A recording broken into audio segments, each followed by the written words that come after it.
Shalom, shalom, mes frères et sœurs, joyeux Noël. Je suis heureux et content de me présenter encore devant vous, car le Seigneur m'a accordé encore sa grâce de porter la bonne nouvelle auprès de vous.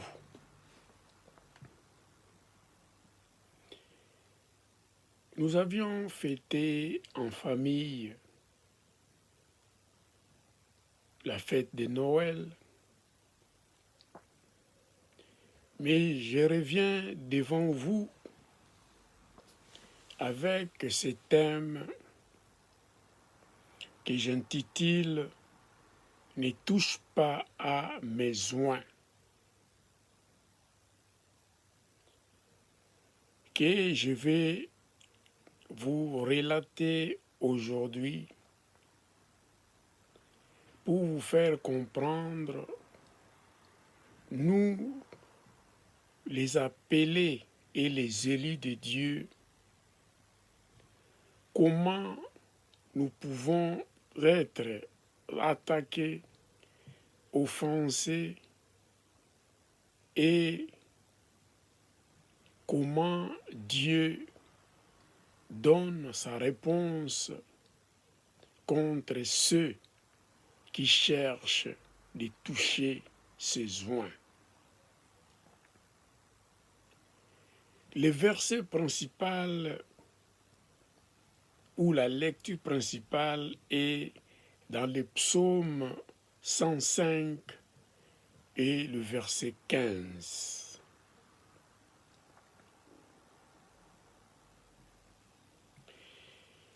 Je vais essayer de vous décortiquer 3 points. Comment Dieu intervient quand ses oints et ses prophètes sont attaqués. Le premier point, quand il y a des autorités, soit païennes ou croyantes, attaquent aux oints de Dieu. Le point B, c'est quand les membres de la famille attaquent les oints de Dieu, qu'est-ce qui les arrive? Et le point C, je vous parlerai quand un oint cherche d'attaquer un autre oint, qu'est-ce qui peut leur arriver? Mais avant de me plonger et de décortiquer ce que je viens de vous annoncer dans les thèmes « Ne touchez pas à mes oints », je vais d'abord lire la parole de Dieu qui est seulement un seul verset dans le psaume 105, verset 15. Je lis la parole de Dieu pour une bonne compréhension. D'où également j'ai tiré le titre du thème d'aujourd'hui. Ne touchez pas à mes oints et ne faites pas de mal à mes prophètes. Alléluia.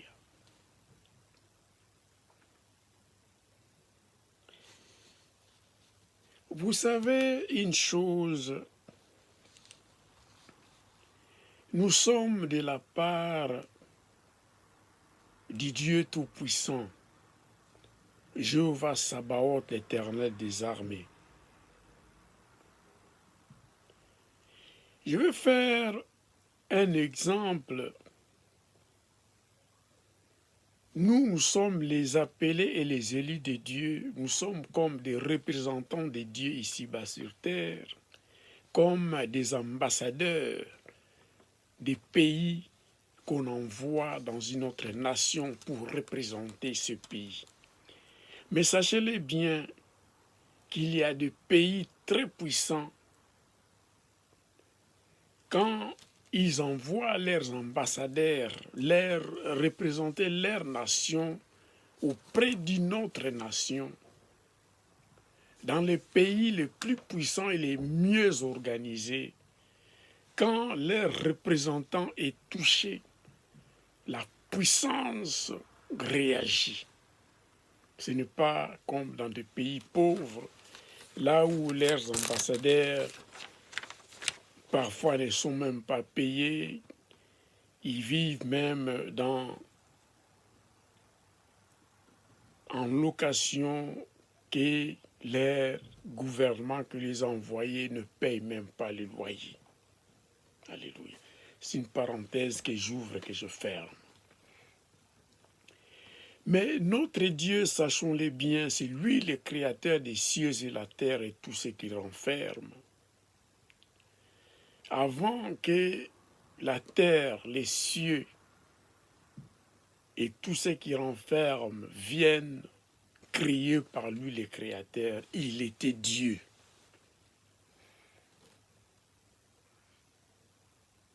Donc, notre Jéhovah Sabaoth, l'Éternel des armées, le Dieu, le Créateur, protège ses oins,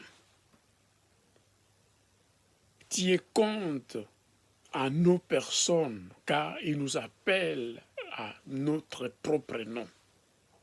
Et il nous connaît un par un, ou une par une, ses élus. Alléluia.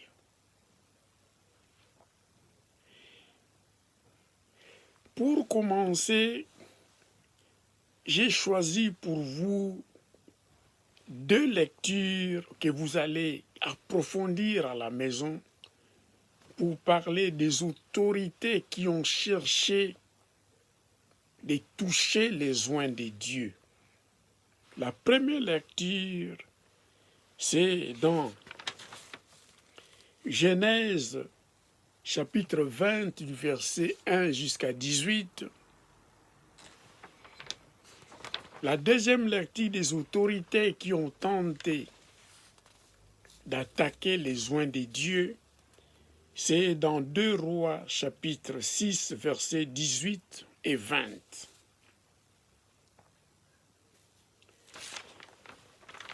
Je vais vous parler de ce qui était arrivé à Abraham quand il avait quitté les chaînes de Mamré, quand il rencontra les 3 hommes de Dieu, y compris l'ange de l'Éternel, quand il voulait aller détruire Sodome et Gomorrhe.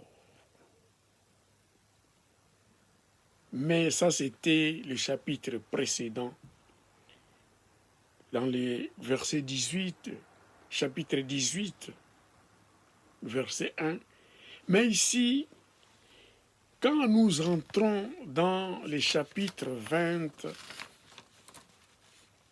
la Bible dit qu'Abraham partit de là, donc des chaînes de Mamré, pour se rendre dans la contrée du Midi. Et il s'était établi entre Kadès et Shkour et fit un séjour à Guérar, c'était en Égypte, là où il y avait un roi qu'on appelait Abimelech. Abimelech avait enlevé Sarah, la femme d'Abraham.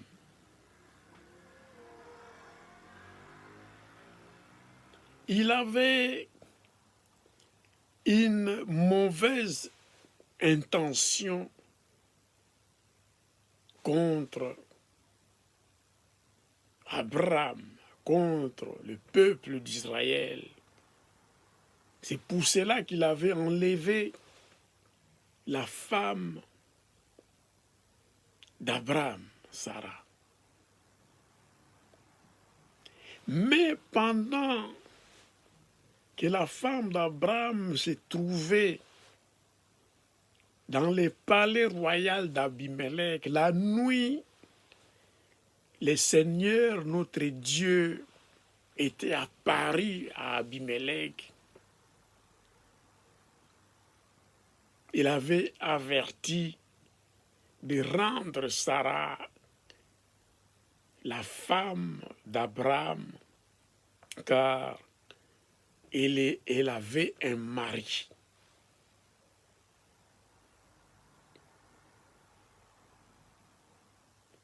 Car notre Dieu l'avait menacé de mort. Non seulement lui, Abimelech, mais tout ce qui lui appartenait, sa femme, ses servants, ses servantes et tous ses biens, notre Dieu allait les détruire. Alléluia. Alors Abimelech trouva des excuses, car Abraham disait que Sarah était sa sœur, et Sarah également disait que Abraham était son frère. Ce n'était pas une excuse. Ce n'était pas l'excuse valable devant Dieu, car Dieu n'aime pas qu'on touche à ses joints, n'aime pas qu'on touche au conjoint ou aux conjointes de ses élus. Alléluia. Et il n'avait même pas permis que le roi Abimelech touchasse à Sarah, l'épouse d'Abraham. C'est pour ça qu'il avait recommandé de rendre Sarah à son mari. Et ce qu'il a été fait par Abimelech, car notre Dieu l'avait dit dans le verset 7 du chapitre 20 de Genèse, chapitre 20, verset 7, Dieu avait dit à Abimelech dans les songes, quand il lui avait apparu, il avait dit, je lis le verset pour une bonne compréhension, « Maintenant rends la femme de cet homme, car il est prophète. Il priera pour toi et tu vivras. Mais si tu ne la rends pas, sache que tu mourras, toi et tout ce qui t'appartient. » Alléluia. Alors Abimelech eut peur de cela et il avait appelé ses proches, ceux qui faisaient partie de son gouvernement. Il les avait réunis et il avait aussi vu Abraham pour lui rendre sa femme. Et Abraham, à la fin, avait prié pour Abimelech car il devrait mourir. Il pria pour sa femme et ses servantes car notre Dieu les avait rendus stériles.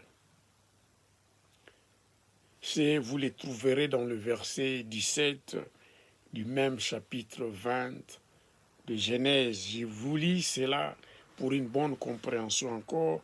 Abraham pria et Dieu guérit Abimelech, sa femme et ses servantes, et elles purent enfanter.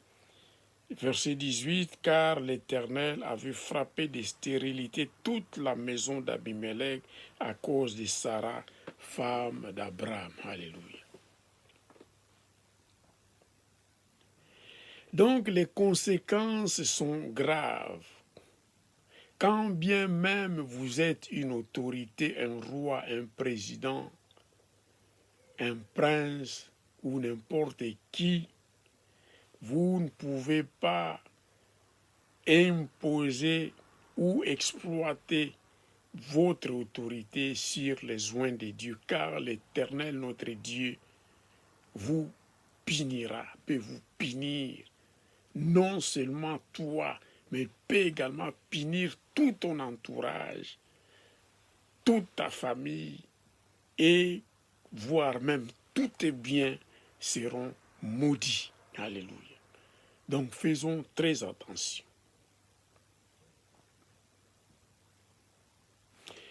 Je passe à un autre texte que je vous avais dit. C'est dans 2 Rois chapitre 6, le verset 18 et 20. Quand le roi de la Syrie, voyant que Élisée révélait au roi de la Samarie tous ces manigances pour attaquer Israël, la Samarie, et il demanda à ses généraux qui étaient contre, qui était un traître parmi eux. Un de ces généraux avait dit qu'il y a un prophète en Israël qui écoute ce que le roi même dit dans sa propre chambre à coucher, et il le relate. Il est dit au roi d'Israël. Alors, tous ces manigances, ces pièges qu'il pouvait, les embuscades qu'il pouvait faire contre l'armée d'Israël, ça a échoué. Alors, comme un de ces généraux avait dit qu'il est à Dathan, et ce roi de la Syrie envoya une armée forte pour aller attaquer et arrêter les prophètes Élisée. Vu qu'il était contre l'homme de Dieu, contre le prophète de Dieu, Élisée, je vous lis la parole de Dieu pour comprendre ce qui était arrivé. 2 Rois chapitre 6, versets 18 et 20. Les Syriens descendirent vers Élisée. Alors Élisée, il adressa alors cette prière à l'Éternel. Daigne frapper d'aveuglement cette nation. Et l'Éternel les frappa d'aveuglement selon la parole d'Élisée. Verset 20. Lorsqu'ils furent entrés dans Samarie, Élisée dit, Éternel, ouvre les yeux de ces gens pour qu'ils voient. Et l'Éternel ouvrit leurs yeux et ils virent qu'ils étaient au milieu de Samarie. Alléluia. Je vous recommande donc de lire tous les chapitres 6 pour comprendre ce qui était arrivé à l'armée syrienne. Pour vous dire que l'Éternel, notre Dieu, a une armée plus nombreuse et plus puissante que l'armée de Satan, de l'ennemi Satan. Donc, c'est pourquoi notre Dieu dit toujours à ses oints, ne crains point, ayez du courage. Si Dieu est avec toi, qui sera contre toi? Si Dieu est avec nous, qui sera contre nous? Alléluia. Donc notre Dieu intervient quand les autorités de ce monde s'élèvent ou s'élèvera contre les oints de Dieu. Notre Dieu les empêchera de te toucher, les empêchera de faire du mal aux oints de Dieu. Alléluia. Notre Dieu est capable de le faire. Merci, Seigneur, pour ta bonté envers tes serviteurs. Le deuxième point, je vous avais dit, c'est le membre de la famille. Quand le membre de la famille d'un oint de Dieu se lève contre l'homme de Dieu, contre un oint de Dieu, contre un prophète de Dieu, qu'est-ce qui peut les arriver? Alléluia. Ici, je vous ai choisi la lecture des Nombres, chapitre 12, du verset 1 jusqu'à 16. Mais je vais vous lire seulement le verset 1 jusqu'à 3 pour comprendre ce qui était arrivé. Et je vous lirai également un verset, le verset 9, quand Marie était frappée de la lèpre. Alléluia. Ici, c'était Aaron, le sacrificateur Aaron, et sa sœur Myriam, qui s'étaient complotés, qui parlaient mal contre Moïse parce qu'il avait pris une femme éthiopienne comme épouse. Je lis la parole de Dieu et je vais décortiquer ça rapidement pour une bonne compréhension. Je lirai le verset 1 jusqu'à 3 et le verset 9. Marie, dans notre version dit Myriam, Marie et Aaron parlèrent contre Moïse au sujet de la femme éthiopienne qu'il avait prise, car il avait pris une femme éthiopienne, Moïse. Ils dirent, est-ce seulement par Moïse que l'Éternel parle?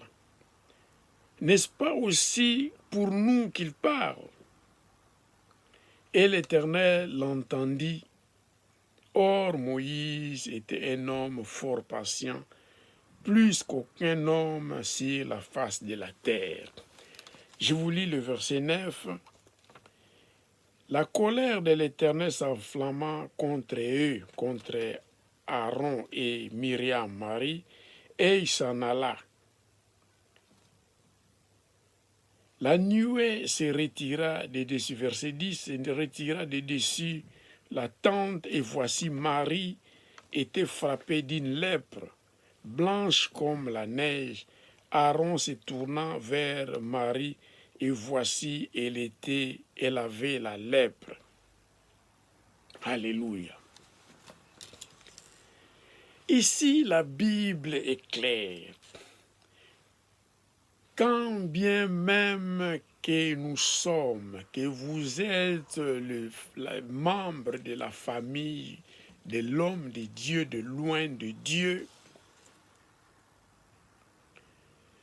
loin de Dieu avait déjà choisi son épouse ou son époux.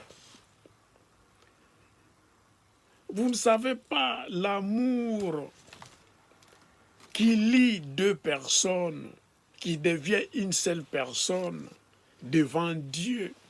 Dieu les protège pour cela.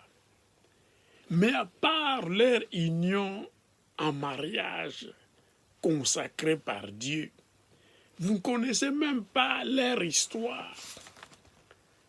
Moïse avait fui l'Égypte quand il avait tué un Égyptien et il a passé 40 ans chez le Madianite.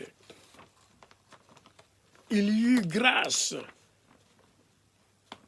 auprès de Madianite et il épousa Séphora, une Éthiopienne.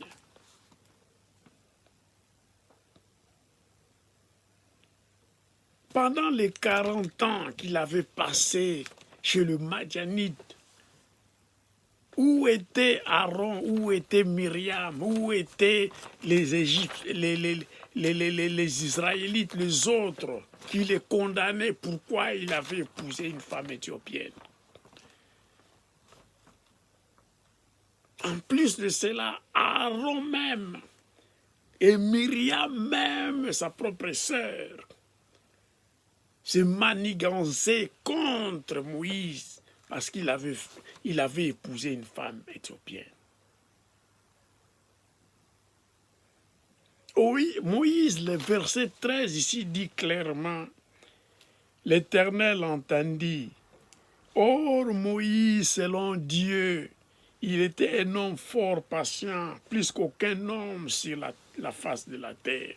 Il avait tout supporté, l'air critique. Il disait même dans le verset 2, il dit, est-ce que c'est seulement par Moïse que l'Éternel parle? N'est-ce pas aussi par nous qu'il parle? Dieu les avait dit clairement, si vous lisez du verset 4 jusqu'au verset 8, vous comprendrez ce que Dieu les avait dit. Moïse était un appelé spécial de Dieu. Il parlait face à face avec Moïse. Il parlait comme un homme parlait. Il a dit, s'il y aura des prophètes, je parlerai avec d'autres prophètes, de ce prophète-là, par des songes, par des visions. Mais avec Moïse, je lui parle comme un homme parle avec un homme. Je ne lui parle pas avec des énigmes. Je lui parle avec une très bonne compréhension, ce que je vais exprimer. Et Myriam fut frappée de la lèpre blanche. Et la Bible déclare, Aaron lui-même, son frère, regarda Myriam, a vu qu'elle avait la lèpre. Alléluia.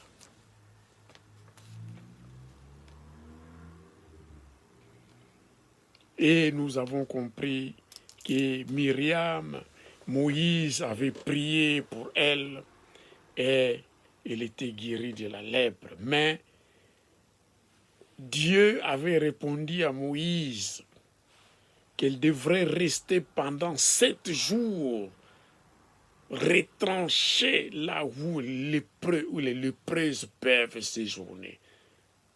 Hors du camp. Elle avait souffert de la lèpre. Myriam, la sœur propre de Moïse, parce qu'il s'était levé contre lui, contre sa femme qui était éthiopienne, contre, parce que pourquoi Dieu parlait seulement à lui, et il disait, est-ce que Dieu ne pouvait pas parler également à nous? Pourquoi il parle directement avec Moïse? Faisons attention quand nous sommes membres de la famille d'un loin de Dieu. Ne complaintons pas parce que Dieu peut toujours frapper. Alléluia. Il y a des conséquences qui peuvent frapper chacun des membres de la famille. Soyons prudents. Soyons conscients de ce que nous faisons. Alléluia. Que l'Éternel soit béni pour cet éclaircissement. Mais j'avais dit également, il y a également les cas qu'un loin de Dieu se trouve contre un autre loin de Dieu. Mais ici, je vous ai choisi le cas de David, un loin de Dieu, et Saoul qui était également un loin de Dieu. Alléluia. David, il n'était pas encore roi en Israël, mais il était déjà oint par le prophète Samuel pour remplacer Saoul, qui était roi, mais qui avait désobéi à la parole de Dieu. Alléluia.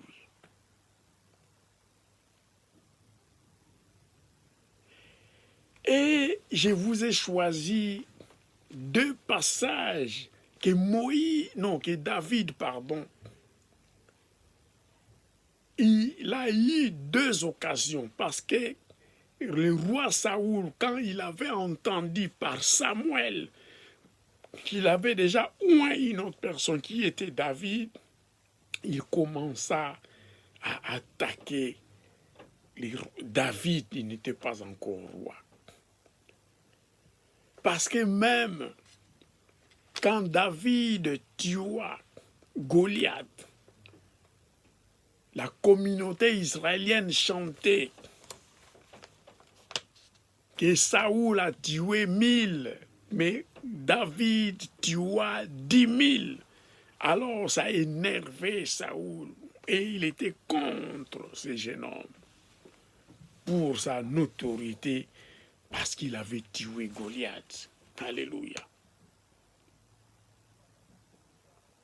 Faisons attention car nous sommes les oints de Dieu, car nous sommes les appelés et les élus de Dieu. Faisons attention de nous quereller entre nous. Car la Bible déclare, Jésus lui-même avait dit, aimez-vous les uns les autres comme moi je vous ai aimé. Alléluia. Alors ici, le cas particulier, c'était Moïse. Non, pardon, pourquoi je répète toujours Moïse? Oh my God. C'est David. Il a eu la première occasion d'ôter la vie, de tuer, d'assassiner Saoul pour la première fois. C'était dans le désert d'En-Guédi. Un oint de Dieu contre un autre oint de Dieu. David a eu l'occasion de tuer Saoul, un oint de Dieu. La première occasion, c'était dans 1 Samuel chapitre 24 du verset 5 jusqu'à 13.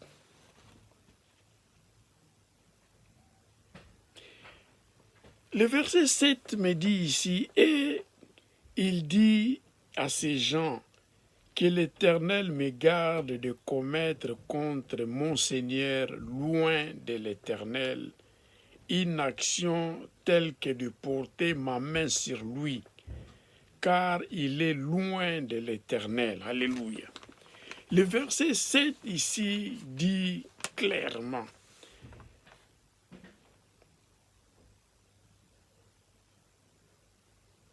parce que les gens disaient déjà que les gens disaient à David, voici les jours où l'Éternel te dit, je livre ton ennemi entre tes mains. Traite-les comme bon te semblera. Et David était descendu là où couchait le roi Saoul. David se leva et coupa doucement les pannes du manteau de Saoul. Il avait déjà coupé la robe, le panne de roi Saoul, une partie de l'habit de Saoul, pour dire que j'ai déjà coupé ça, donc je peux te tuer, tu es en train de dormir. Mais il s'est repenti. La Bible dit ici, après cela, le cœur lui battit parce qu'il avait coupé le pan du manteau de Saoul. Et il dit à ces gens, c'est un oint de Dieu, je ne peux pas les tuer. Alléluia.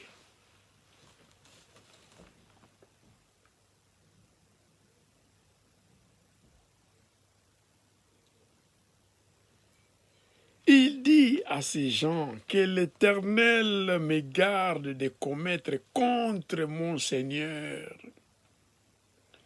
loin de l'Éternel, une action telle que de porter ma main sur lui, car il est loin de l'Éternel.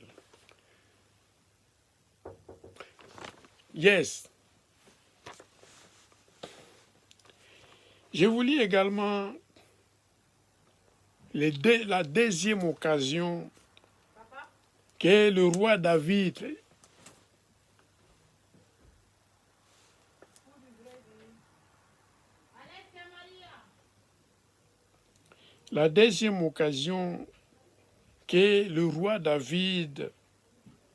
il n'était pas encore roi, loin de Dieu. David a eu sur la colline de Aquila dans le désert de Zip.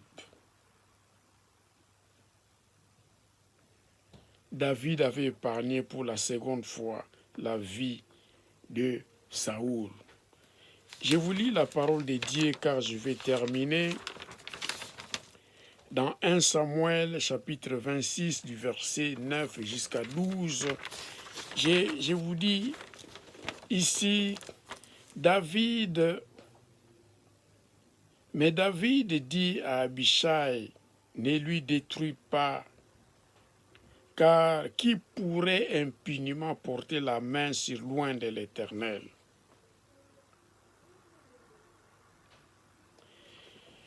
Le verset 9 du verset 1 Samuel, chapitre 26, le verset 9 nous dit carrément, il y avait un des collaborateurs de David qui avait dit, qui a vu qu'il a eu l'opportunité de tirer une lance contre le roi David pour l'assommer et de le faire mourir immédiatement. Mais David dit à Abishai, ne les détruis pas, car qui pourrait impunément, sans être puni, porter la main sur loin de l'Éternel?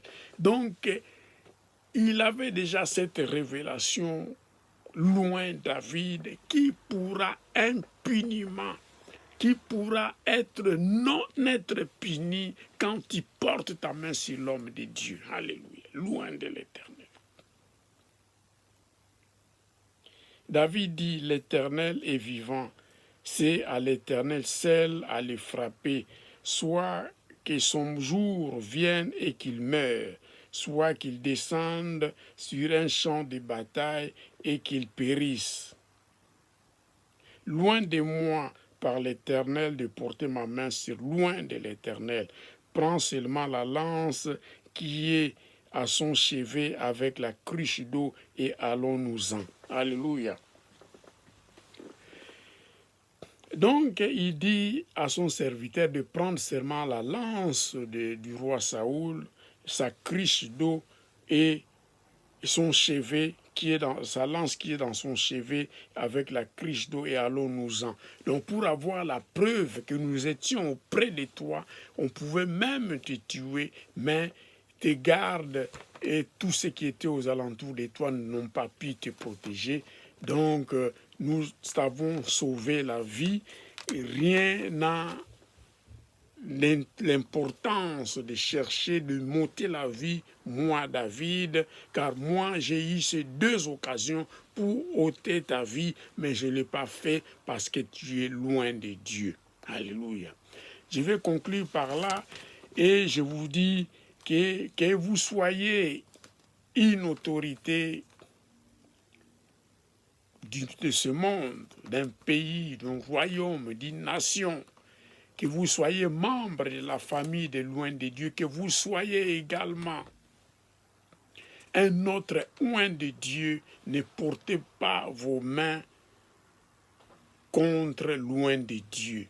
Ne cherchez pas de problèmes contre les oins de Dieu, car notre Dieu intervient et protège ce oint.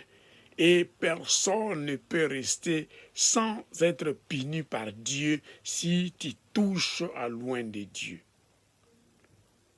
Merci Seigneur pour ces messages. Je vous lis encore la parole clé de ces messages qui est dans Psaume 105, verset 15. Ne touchez pas à mes oints et ne faites pas de mal à mes prophètes. Que Dieu soit loué. Merci pour sa parole. Que l'honneur, la gloire soient rendus qu'à lui, car il protège ses appelés, il protège ses élus, il protège ses oints qui sont dans leur ministère pour faire l'œuvre de Dieu. Au nom puissant de Jésus, je conclus ce message. Soyez bénis. Ayez une bonne compréhension et lisez les chapitres et les versets que je vous ai donnés pour une bonne compréhension personnelle. Au nom puissant de Jésus, j'ai fini ce message. Amen, amen, amen.